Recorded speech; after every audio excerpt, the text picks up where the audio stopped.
একজন স্বামী হিসেবে আপনি ট্রাই করবেন প্রত্যেক মাসে আপনার ওয়াইফকে যতটুকু আপনার সামর্থ্য আছে, as much as you can provide, যতটুকু পারা যায় আপনার স্ত্রীকে আপনি হাত খরচে একটা মাসিক অ্যামাউন্ট দিবেন। কেন দিবেন?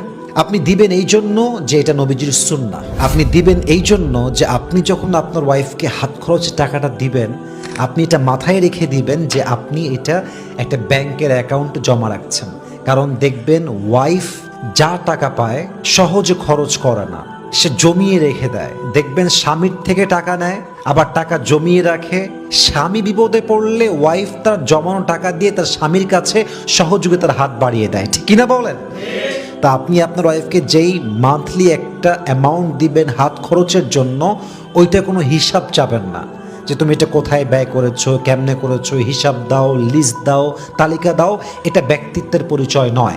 কিছু অ্যামাউন্ট দিবেন, বলবেন তোমার যেখানে যেমনভাবে মনে চায় খরচ করবা। দেখবেন দিন শেষে এটা আপনার জন্যই হেল্প হিসেবে কাজ করবে, ঠিক কিনা বলেন? আল্লাহ প্রত্যেকটা স্বামীকে বোঝার তৌফিক দান করুক। পড়েন সবাই আমিন।